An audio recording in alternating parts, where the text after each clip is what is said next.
प्यारे बच्चों, मैट्रिक्स के इस दूसरे वीडियो में अब हम मैट्रिक्स के प्रकार को पढ़ेंगे, अर्थात टाइप्स ऑफ मैट्रिक्स।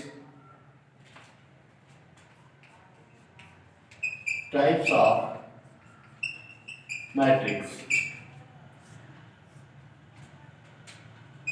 मैट्रिक्स अर्थात आव्यूह के प्रकार। इसमें सबसे पहले क्षैतिज आव्यूह अर्थात हॉरिजॉन्टल मैट्रिक्स किसे कहते हैं ये जानते हैं। तो जिस आव्यूह में पंक्तियों की संख्या स्तंभों की संख्या से कम होता है उसे हम क्षैतिज आव्यूह कहते हैं। जैसे मान लीजिए हमने कोई मैट्रिक्स लिया जिसके अवयव 2, 3, 4, 1, 5, 7 इस तरह का कोई एक मैट्रिक्स हमने लिया। अब इस मैट्रिक्स में हम देखते हैं कि कितने कोटि का यह मैट्रिक्स है। तो हम देख रहे हैं क्या कि यह 2x3 कोटि का यह मैट्रिक्स है। तो ये जो मैट्रिक्स है इसमें पंक्तियों की संख्या 2 है और स्तंभों की संख्या 3 है।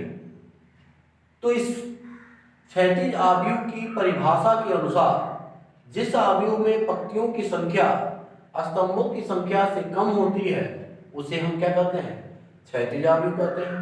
तो ये जो आव्यूह है इसमें पंक्तियों की संख्या स्तंभों की संख्या से कम है, इसलिए यह आव्यूह यह जो आव्यूह है वह 2x3 कोटि का क्षैतिज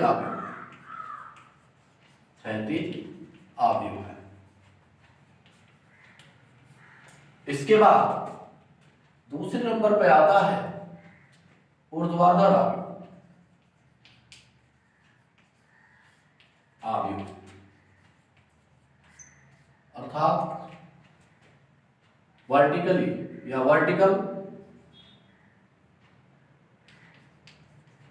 मैट्रिक्स।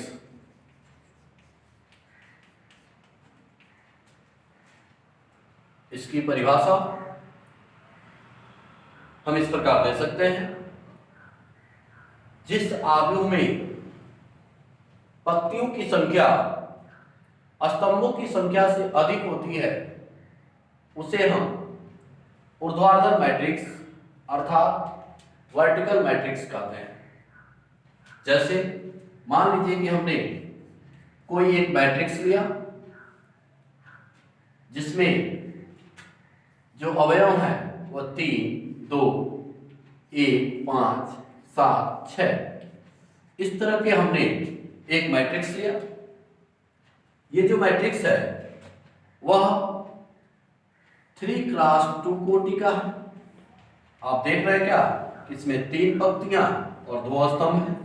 इसलिए हम ये कह सकते हैं कि यह जो मैट्रिक्स है इसमें पंक्तियों की संख्या स्तंभों की संख्या से अधिक है, अतः यह 3x2 कोटि का ऊर्ध्वाधर मैट्रिक्स है, आव्यूह है। अब इसके बाद तीसरे नंबर पर हम देखते हैं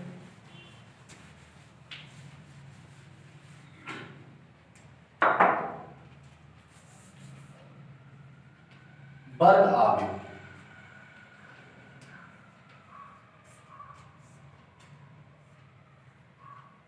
स्क्वायर मैट्रिक्स।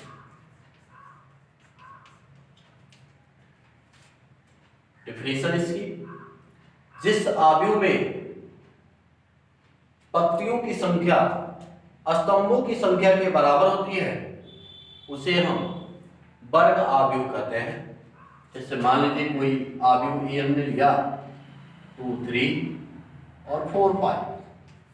तो यह 2x2 कोटि का वर्ग अवयव है, क्योंकि पंक्तियों की संख्या स्तंभों की संख्या के बराबर है। या हम कह सकते हैं कि 1 2 3 5 4 6 4 1 2 3। तो हम देख रहे हैं क्या कि यह 3x3 कोटि का ये भी वर्ग अवयव है। तो इस प्रकार हमने देखा कि वर्ग अवयव किसे कहते हैं, तो जिस अवयव में पंक्तियों की संख्या स्तंभों की संख्या के बराबर होती है उसे हम वर्ग अवयव कहते हैं। अब इसके बाद पंक्ति अवयव या पंक्ति सदिश। इसके बाद पंक्ति अवयव या पंक्ति सदिश। पंक्ति अवयव या पंक्ति सदिश, इसको हम कहते हैं रो मैट्रिक्स और रो वेक्टर।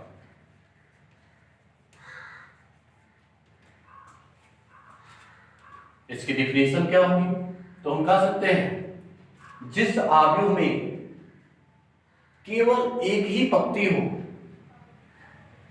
उसे हम पंक्ति अवयव या पंक्ति सदिश कहते हैं।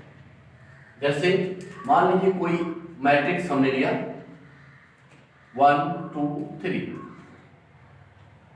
तो ये जो मैट्रिक्स है वह 1x3 कोटि का है, केवल एक पंक्ति और भले ही 3 कॉलम हो, उससे मतलब नहीं है। यहां पर यह कह रहा है कि जिस अवयव में केवल एक पंक्ति होती है उसे हम पंक्ति अवयव या पंक्ति सदिश कहते हैं। जैसे यह 1x3 कोटि का पंक्ति अवयव है, कोटि का पंक्ति अवयव है।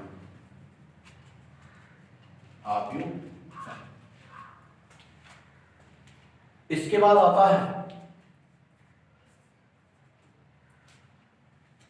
स्तंभ अवयव या स्तंभ अवयव या स्तंभ सदिश। इसको हम कहते हैं कॉलम मैट्रिक्स और कॉलम वेक्टर। इसकी डिफिनेशन इस प्रकार हम दे सकते हैं, जिस अवयव में केवल एक स्तंभ होता है उसे हम स्तंभ अवयव या स्तंभ सदिश कहते हैं। जैसे मान लीजिए कोई ए एक मैट्रिक्स है 3 2 4, हम देख रहे हैं क्या कि यह 3x1 कोटि का यह एक अवयव है। इसमें ये पंक्तियों की संख्या बताता है, यह स्तंभों की संख्या बताता है। तो हम देख रहे हैं कि इसमें 3 पंक्ति के परंतु एक ही स्तंभ है, इसलिए ये जो अवयव है वह स्तंभ अवयव या स्तंभ सदिश कहलाता है। यानी 3x3 कोटि का स्तंभ अवयव है। अब इसके बाद आता है शून्य अवयव या रिक्त अवयव। शून्य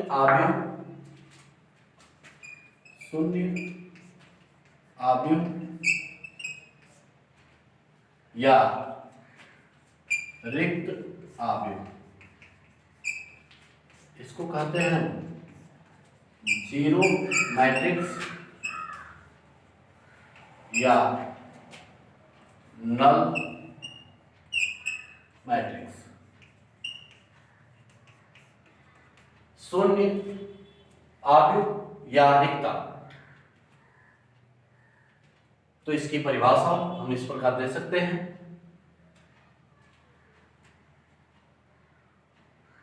जिस अवयव में केवल अवयवों की संख्या शून्य होती है उसे हम शून्य अवयव या रिक्त अवयव कहते हैं। बताया गया कि जिस आव्यूह में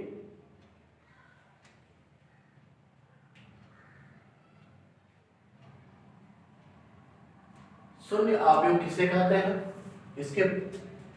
इसके बाद आता है शून्य आव्यूह या रिक्त आव्यूह।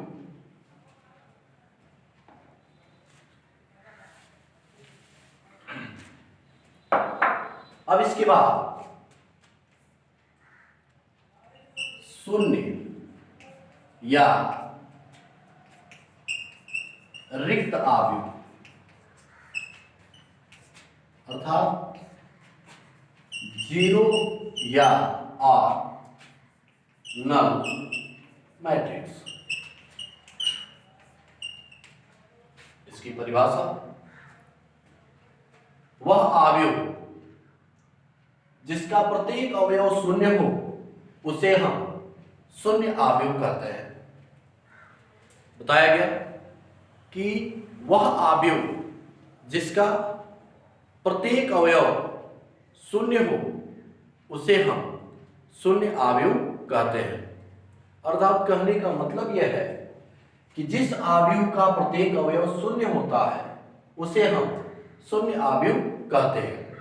जैसे मान लीजिए कोई एक आव्यूह हमने लिया और इसका प्रत्येक अवयव ऐसे शून्य है, तो यह जो है यानी 2x3 कोटि का यह एक शून्य आव्यूह कहलाएगा।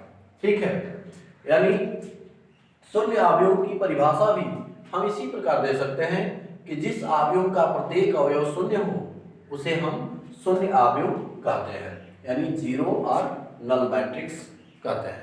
ठीक है, अब इसके बाद आता है इकाई या तस्तमक आव्यूह।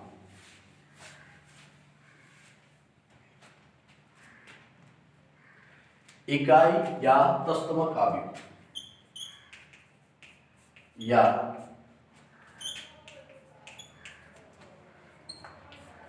आव्यूह यूनिट और identity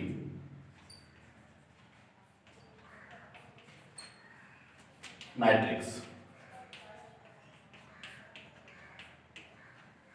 unit of identity matrix. तो हम इसकी परिभाषा इस प्रकार दे सकते हैं, वह वर्ग आव्यूह जिसका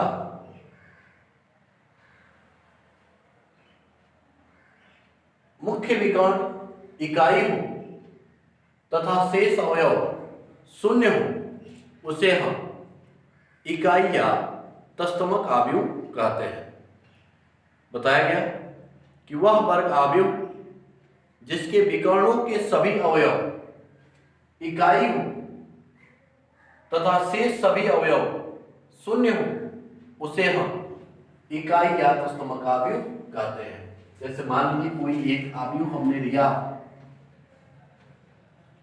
1 0 0 0 1 0 0 0 1, तो यह 3x3 कोटि का इकाई या तस्तमक आव्यूह कहलाएगा, क्योंकि इस आव्यूह में ये जो विकर्ण है वह इकाई है यानी 1 है और शेष सभी जो अवयव हैं वह शून्य है। इसलिए यह जो आव्यूह है वह इकाई या तस्तमक आव्यूह कहलाता है। तो हमने इसकी डिफिनेशन भी आपको बताया, वह वर्ग आव्यूह जैसे ये भी हो सकता है जैसे 1 0 0 1, तो यह 2x2 कोटि का यह भी एक वर्ग आव्यूह है, परंतु ये जो वर्ग आव्यूह है वह इकाई या तस्तमक आव्यूह कहलाता है। तो जिस वर्ग आव्यूह का जो विकर्ण है वह इकाई हो तथा शेष अवयव क्या हो शून्य हो उसे हम शून्य या इकाई या तस्तमक आव्यूह कहते हैं। इस वीडियो में इतना ही। हम अगले वीडियो में इसके और भी प्रकार को बताएंगे। तब तक के लिए